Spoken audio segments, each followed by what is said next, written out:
guys, welcome back. Today I am making this little cat. He's in the shape of a moon and he has shelves. So when I was filling this up with resin, I was trying to bear in mind not to overfill all the molds, because this at the end will all snap together and I didn't want to make any curved parts. I wanted to keep it as flat as possible. So I was trying to be mindful of the amount of resin I put in, keeping it flat.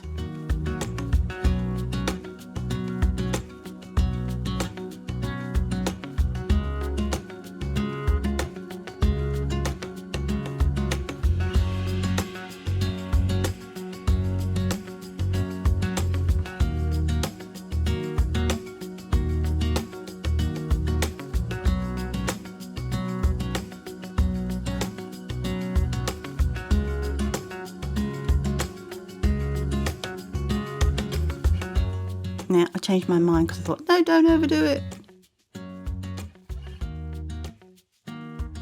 Also, I had to bear in mind that I had mica powder around the outside, so I didn't want to be too heavy-handed with the silicone tool and scrape it all off. So gently does it.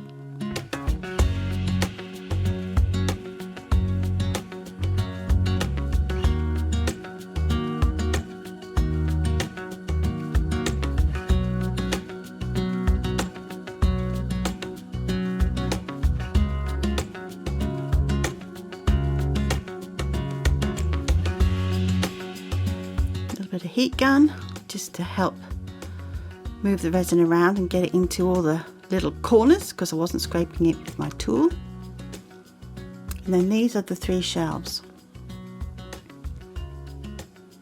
So I decided that I would put the same black colour in the shelves, same as the cat, but that I would also pour in some clear as well, just to give it a little bit of contrast so that the shelves weren't all just solid black. Again, I didn't overfill the molds because I wanted them to stay flat, because I knew that when all this was dry and I had to put it all together, pieces would be interlocking, so I didn't want any extra bits of resin. I wanted them as flat as possible. So I just poured the clear in with the black, and then I just, as you'll see in a second, mixed it all together a little bit with a spoon, one of my little plastic spoons, bearing in mind, same for the cat, that there is mica powder on the edges, which you don't really want to take it off because it takes a little bit of time to put all that on, and I did all that off camera because it does take a while with all the cleaning and everything that you have to do as well.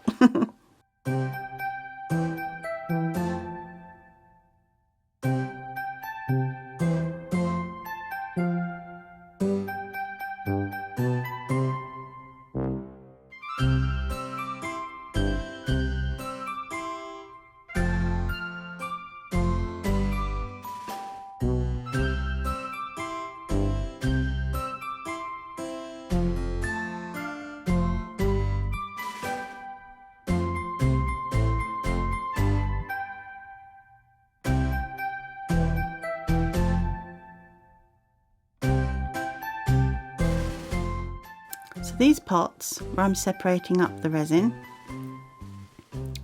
will be holding the 2 blues, and these are colours by Baltic Day. You get 100 of them in pots, and I've used them in projects before where I only got 3 ounces, I think it was. They just came in little sachets, but I decided to buy larger quantities, and they are pearlescent colours. They're really nice. So I'm having a play around with those today.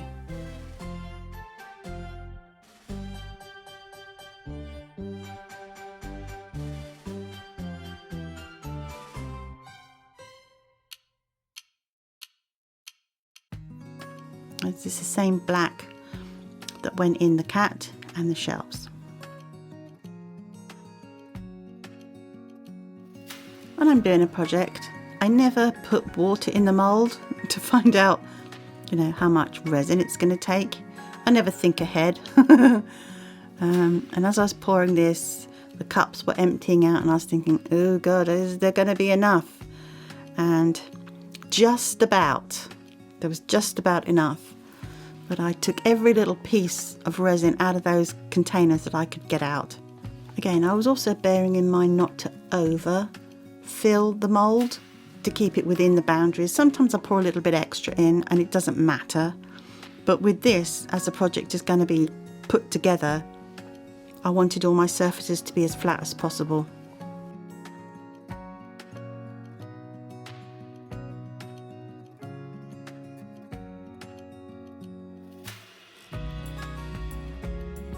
Now this is the back.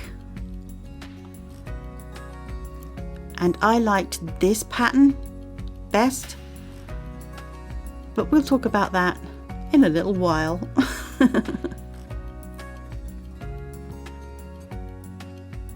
It is easy to unmold though, at least there's that to it, no struggle for me. But when I turned it over, I decided that I liked this side better than the side that would be the front.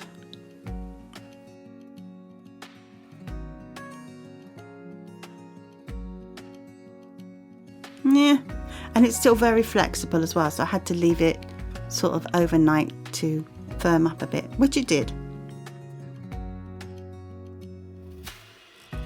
The cat shape is cute, I must admit.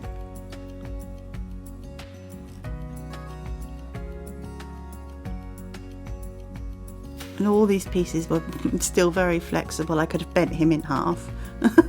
And his tail did start to droop a bit.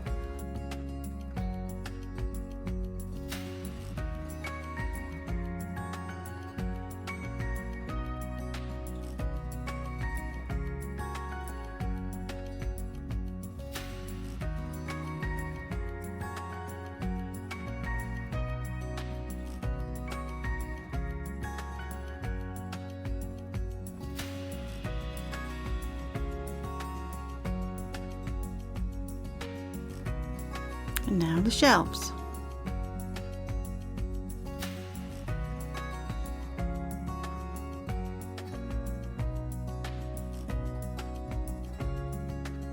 Yeah, and this is why I put the clear in, just to make it a little bit more interesting rather than just, you know, solid black. And that's a good thing to do if you ever want to give something a little bit more, you know, of an interesting aspect. When you've done your colours, just pour in a little bit of clear and it sort of separates everything up. You can make nice effects with it. You can do the same with pouring in gold as well. That does a nice job.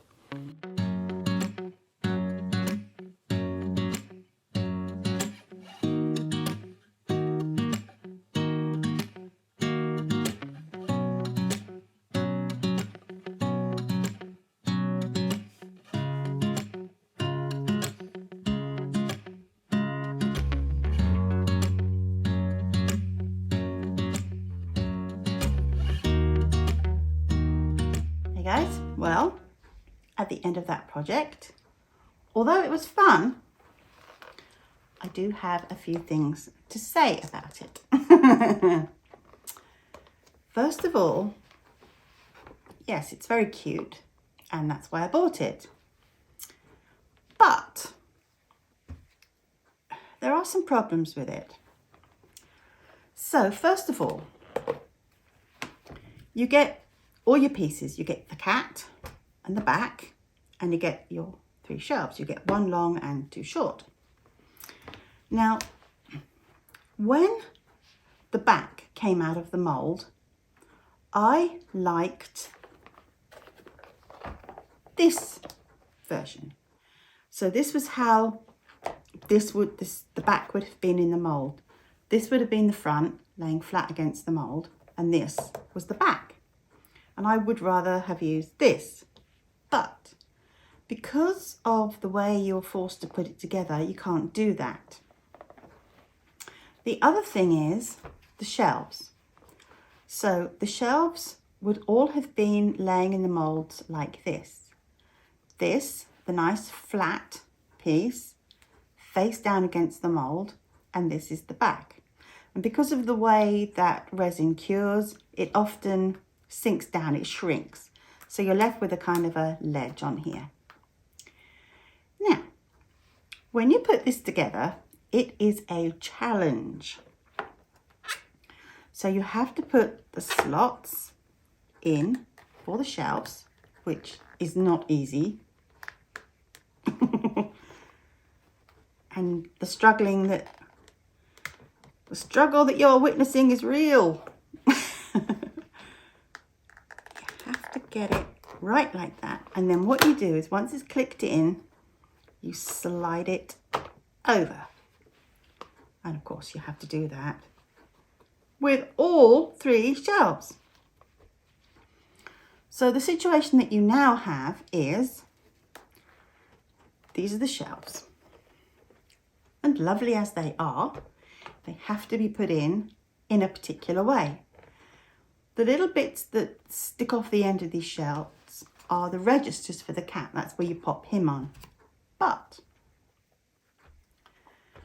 this is the back of the shelf. This would have been face down in the mold, which means this side is the nice smooth side, which, you know, for aesthetics would have been nicer, but no, you don't get to do that. So you're restricted in how you put it together. It's not flexible enough that, first of all, I could have chosen that as my front.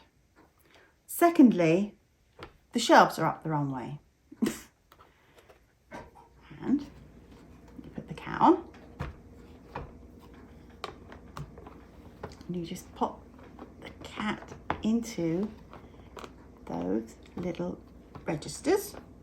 Of course, this wouldn't stay together by itself. You would have to glue it. It's very flimsy, so sticking it down is essential.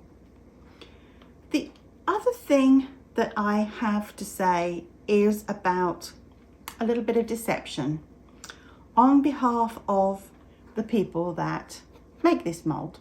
Now, this came from Temu, but you can buy the exact same thing on Amazon. In the picture on the websites, both Amazon and Temu show middle sections here, which are basically supports for the shelves. You do not get that. That is not included in this project. You get the cat, the 3 shelves and the back. You do not get supporting shelves. So that to me is deceptive, because if those things are needed to make this project more practical, then they should put them in. But they don't. So they lie, and I hate that. That sets me off. All in all, it is cute, yes. But I would never sell this in my store because it doesn't come up to my standard. To my way of thinking, for me, this would be a fail. And I don't get many of those.